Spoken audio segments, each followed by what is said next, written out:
안녕하세요. 오늘은 1월 7일 화요일입니다. 저의 목소리가 깨끗하지 못해서 죄송합니다. 함께하고 있는 저는 포트리 교회를 섬기는 김현수입니다. 겨울엔 눈이 내리죠. 제가 거주하고 있는 동부지역 뉴저지는 눈이 가끔 옵니다. 그런데 이 눈의 특징은 덮인다는 것이죠. 하늘에서 내리는 것을 가리지 않으면 그곳에 쌓인다는 것입니다. 눈이 쌓인 곳은 그 어떤 것이라도 눈으로 감추어지고 눈만 보이는 것이죠. 이런 일들이 우리의 모습 속에도 이루어지기를 바랍니다. 더러운 것이 감추어지고 하얀 눈만 보이는 그런 것 말이죠. 즉 세마포 옷을 입은 하나님의 백성을 연상하게 하는 것입니다. 함께 기도드리고 시작하겠습니다. 저희들을 사랑하시는 아버지 하나님, 오늘 저희들에게 귀한 생명으로 함께하여 주셔서 감사합니다.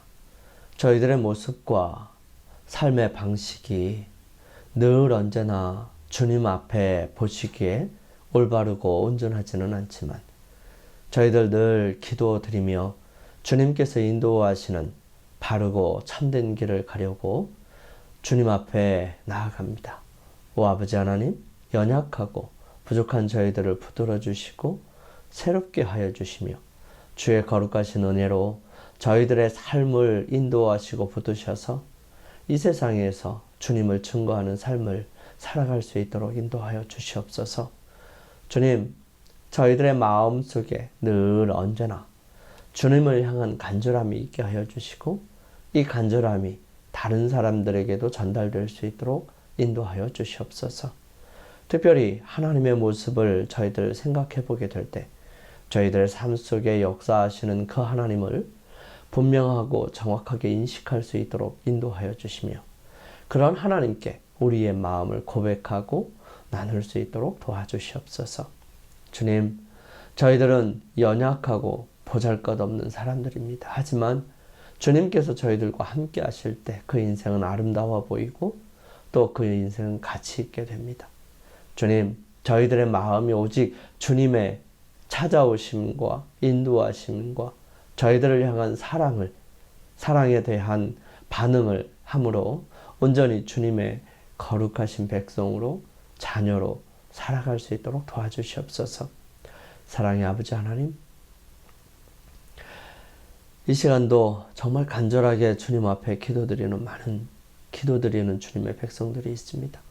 이 기도에 함께하여 주시고 주님께서 역사하여 주셔서 기도를 통하여 주님께 더욱 가까이 나아가고 주님께서 해결해 주시는 모습과 시간, 방법을 통하여 주님을 온전히 신뢰하는 교회가 되게 도와주시옵소서. 시작하는 시간입니다. 마치는 시간까지 연약하고 부족한 저와 또 함께하고 있는 주님의 사랑하는 자녀들에게 역사하여 주셔서 의미 있고 복된 시간 될 수 있도록 인도하여 주시옵기를 예수님의 이름으로 기도드립니다. 아멘. 오늘은 조건적 관계 함께 살펴보겠습니다. 오늘의 기억절 함께 봉독하실까요? 예수께서 대답하여 이르시되 사람이 나를 사랑하면 내 말을 지키리니 내 아버지께서 그를 사랑하실 것이요 우리가 그에게 가서 거처를 그와 함께 하리라. 하나님은 모든 사람을 부르시고 그분과의 친밀한 사랑의 관계로 초대하십니다. 이 부르심에 합당하게 응답하는 것은 하나님을 사랑하고 이웃을 사랑하라는 하나님의 계명에 순종하는 것을 포함하고 있죠. 하나님과의 관계에서 오는 유익을 누리는 것은 하나님의 사랑을 받아들이거나 거절할지에 대한 개인의 자유의지에 달려 있습니다. 하나님께서는 종으로 전락해버린 이스라엘을 불쌍히 여기셔서 그 종되었던 곳에서 불러내어 광야를 거쳐 가나안 땅에 들어가게 하셨습니다. 그리고 그들이 시내산에 이르렀을 때에 하나님께서는 그들과 언약을 하게 됩니다. 그 언약의 내용은 이렇습니다. 내가 애굽 사람에게 어떻게 행하였음과 내가 어떻게 독수리 날개로 너희를 업어 내게로 인도하였음을 너희가 보았느니라. 세계가 다 내게 속하였나니 너희가 내 말을 잘 듣고 내 언약을 지키면 너희는 모든 민족 중에서 내 소유가 되겠고 너희가 내게 대하여 제사장 나라가 되며 거룩한 백성이 되리라. 너는 이 말을 이스라엘 자손에게 전할지니라. 출애굽기 19장 4절에서 6절에 있는 말씀이에요. 여기에 보면 너희가 내 말을 잘 듣고 내 언약을 지키면 이라고 하는 조건들이 들어가 있습니다. 언약은 조건이 있습니다. 이 언약은 하나님께서 당신의 엄청난 희생과 생명을 내어 주시는 조건으로 사람들이 당연하게 그 사랑을 받아 감당하며 그 의무로 그 사랑하는 행위로 해야 할 일은 하나님의 말씀에 잘 듣고 그 언약을 지키는 것입니다. 하나님께서 이렇게까지 하시는 이유가 뭘까요? 당신의 사랑으로 당신의 목숨을 내어주시고 난 다음에 너희가 내 말을 잘 들어라 라고 하시는 말씀을 하신 이유가 무엇일까 하는 것입니다. 그것은 우리로 이 세상에서 행복하고 복된 삶을 살게 하시기 위해서였습니다. 이스라엘 백성에게는 언약이 주어졌어요. 그 언약에 대한 순종 여부가 그들이 받는 축복과 저주의 기준이 되었다는 것입니다. 하나님의 말씀대로 살아가는 사람들의 삶이 어떠한가를 보여주는 것이 또 구약 전체적인 내용이기도 합니다. 그래서 구약 성경은 그렇게 언약으로 맺어진 사람들과 그들을 대하시는 하나님의 모습이 기록된 것이라고 볼 수 있습니다. 우리 호세아 9장 15절과 예레미야 16장 5절 그리고 로마서 11장 22절 말씀과 유다서 1장 21절 말씀을 함께 읽어보십시다. 이 구절에서 하나님의 사랑의 혜택에서 제해지거나 심지어 그 사랑을 상실할 가능성에 대해서 무엇이라고 가르치는지 한번 보시겠습니다. 그들의 모든 악이 길갈에 있으므로 내가 거기서 그들을 미워하였노라. 그들의 행위가 악함으로 내 집에서 그들을 쫓아내고 다시는 사랑하지 아니하리라. 그들의 지도자들은 다 반역한 자니라. 여호와께서 이와 같이 말씀하시되 초상집에 들어가지 말라. 가서 통곡하지 말며 그들을 위하여 애곡하지 말라. 내가 이 백성에게서 나의 평강을 빼앗으며 인자와 사랑을 제함이라. 여호와의 말씀이니라. 그러므로 하나님의 인자하심과 준엄하심을 보라. 넘어지는 자들에게는 준엄하심이 있으니 너희가 만일 여호와의 인자하심에 머물러 있으면 그 인자가 너희에게 있으리라. 그렇지 않으면 너도 찍히는 바 되리라. 하나님의 사랑 안에서 자신을 지키며 영생에 이르도록 우리 주 예수 그리스도의 긍휼을 기다리라. 위에 있는 본문들은 하나님의 사랑의 관계에서 오는 혜택을 누리는 것은 하나님의 사랑에 대한 인간의 반응에 따라 달라진다는 사실을 거듭거듭 말하고 있습니다. 하지만 우리는 하나님이 사람을 사랑하는 것을 실제로 멈추신다고 오해하지 말아야 합니다. 하나님의 사랑은 끊임없이 계속돼요. 그러나 그 하나님의 사랑이 멈추는 것도 하나님의 사랑이에요. 하나님의 사랑은 영원합니다. 호세아 9장 15절에서 하나님은 당신의 백성에 대해 그들을 쫓아내고 다시는 사랑하지 아니하겠다고 말씀하시지만 하나님이 같은 책 후한부에서 당신의 백성들을 향해 기쁘게 그들을 사랑하겠다고 선언하시는 것을 잊어버리면 안 됩니다. 부모가 자녀가 잘못하는 모습들을 바라보면서 그를 혼낼 때 이 왼수 같은 녀석이라고 얘기하지만 그를 왼수로 생각한 적은 한 번도 없는 것입니다. 그의 모습과 삶의 잘못된 모습이 이 부모에게 왼수같이 느껴지는 것이죠. 이 아이는 그저 사랑스러운 것입니다. 호세아 9장 15절은 하나님께서 당신의 백성을 더 이상 사랑하지 않으신다는 뜻이 아닙니다. 대신 그것은 하나님과 사랑의 관계의 어떤 특정한 면이나 혜택의 조건성을 말하는 것이 분명하죠. 그리고 우리가 그분의 사랑에 어떻게 반응하는지는 이 관계를 지속하는 데 있어서 매우 중요한 부분입니다. 혼인잔치 비유에서 이 부분은 설명이 됩니다. 혼인잔치 비유는 마태복음 21장 1절에서 14절에 나오는 비유예요. 실물교훈에는 이 비유를 다른 큰 잔치의 비유와 같이 비교하면서 간단하게 이렇게 요약합니다. 이 비유는 이미 설명된 큰 잔치의 비유에서와 같이 복음의 초청과 유대인의 거절, 이방 사람에게 보내는 자비의 초청을 설명하고 있다. 그러나 이 비유는 초청을 거절한 자들이 주인에게 더욱 큰 모욕을 돌릴 것과 그들에게 더욱 무서운 형벌이 임할 것을 보여주고 있다. 잔치에 오라는 초청은 왕이 한 것으로 명령할 권한이 있는 자에게서 나오는 것이다. 그러므로 이러한 초청을 받은 자들에게는 더 없는 영광이기도 하다. 그러나 이 같은 영광은 감사하게 생각되지 않았다. 왕의 권위는 멸시를 받았다. 집주인의 초청은 무시된 반면 왕의 초대는 모욕을 당하고 살인으로 갚음을 받았다.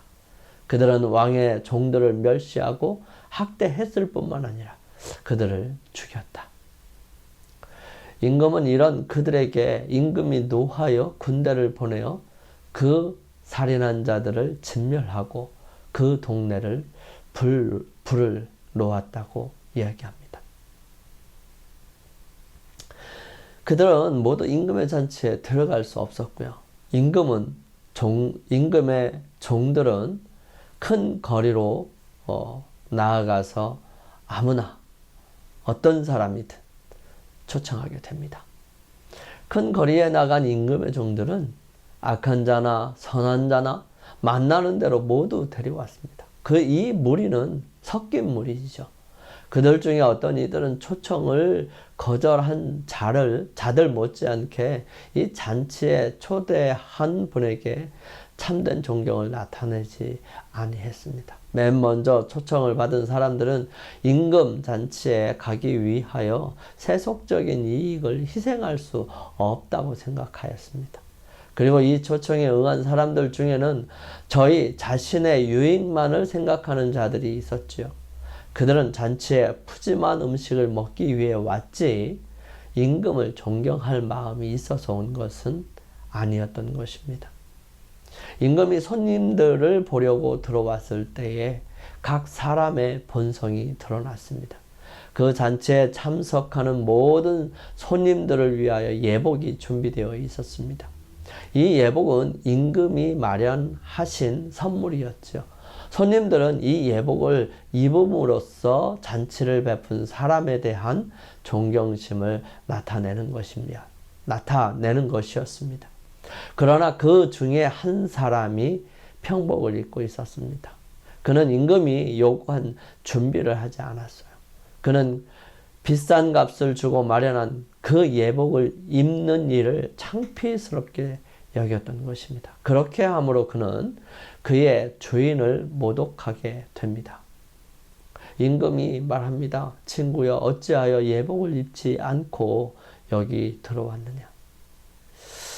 그는 아무런 대답도 할 수 없었어요. 그 후에 임금은 종들에게 그 수족을 결박하여 바깥 어두움에 내어 던지라고 명합니다. 이 잔치자리에서 임금이 손님을 심사하는 일은 심판을 표상합니다. 즉 왕이 임금이 마련한 예복, 그 예복은 이 사람이 어떠한 사람이든지 상관없이 그 사람을 가려주고 그 자리에 있을 만한 자격이 있음을 선고해 주는 것입니다. 즉, 그 예복 자체가 그 잔치 자리에 들어갈 수 있는 요건이 될 수 있는 것이지요. 복음잔치 자리에 참석하는 손님들은 하나님을 섬긴다고 하는 자들이고요.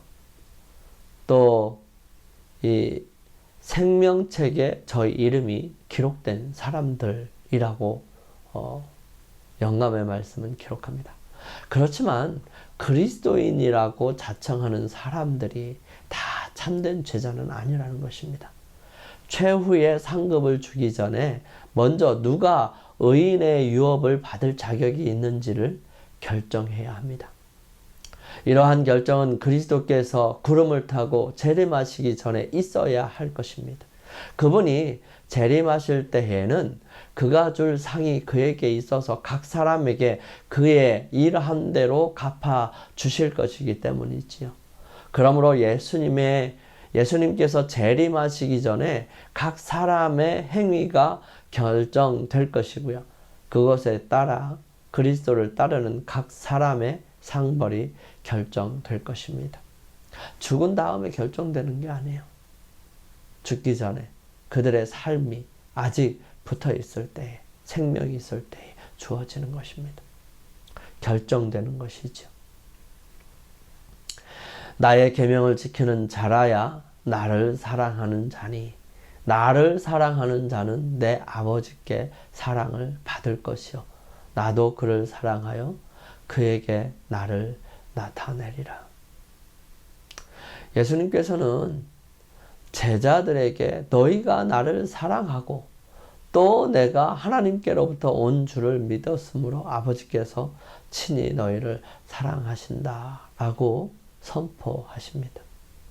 성경은 하나님과의 구원 관계의 혜택을 유지하는 것은 우리가 하나님의 사랑을 받아들이는 여부, 그 사랑의 매개체가 되려는 의지를 포함하여 그 여부에 달려있다고 가르칩니다. 다시 말하지만 이것은 결코 하나님의 사랑이 멈춘다는 뜻이 아니에요. 그보다는 태양이 비추는 것을 멈출 수 없어도 태양광으로부터 자신을 차단할 수 있는 것처럼 우리의 어떤 행위도 하나님의 영원한 사랑을 멈추게 할 수는 없지만 우리가 하나님과의 관계를 거부하면 결국에는 그 관계에서 얻을 수 있는 영생의 약속에서 단절된다는 것입니다. 영감의 교훈입니다. 말씀 속에 명시된 구원의 조건. 모든 사람을 온전히 구원하실 수 있고 또 구원하신다는 위대한 진리는 우리의 정신과 마음의 산 원칙, 곧 우리를 위하여 행해진 희생 제사의 효력으로 확립되어야 한다. 우리의 일은 의지를 하나님의 의지의 편에 두는 것이다. 그러면 우리는 속죄의 피를 통하여 신의 성품에 참여하는 자가 된다. 그리스도를 통해 우리는 하나님의 자녀가 되고 하나님이 당신의 아들을 사랑하신 것처럼 우리를 사랑하신다는 보증을 갖게 된다. 교회 증언 5권 741페이지에 있는 말씀이에요. 우리 함께 기도드리겠습니다. 우리를 사랑하시는 아버지 하나님, 우리를 하나님과의 친밀한 사랑의 관계로 초대하여 주셔서 감사합니다. 또 이웃을 사랑하며 하나님의 계명을 따를 수 있도록 복을 주심을 감사합니다. 하나님의 귀한 뜻을 기억하며 주님의 부르심에 순종할 수 있도록 날마다 인도하여 주시고 붙들어 주시옵소서. 저희들의 연약한 심령과 믿음을 붙들어 주시고 오직 주님 안에서 올곧게 설 수 있도록 인도하여 주셔서 주님을 끝까지 부여잡음으로 승리할 수 있도록 도와주시옵소서. 저희들을 사랑하시는 예수님의 이름으로 감사하며 기도드립니다. 아멘. 오늘 하루를 승리하시기 위하여 주님께 개인적으로 나아가는 시간을 갖게 되기를 바랍니다. 저는 내일 아침 이 시간 다시 찾아뵙겠습니다. 감사합니다.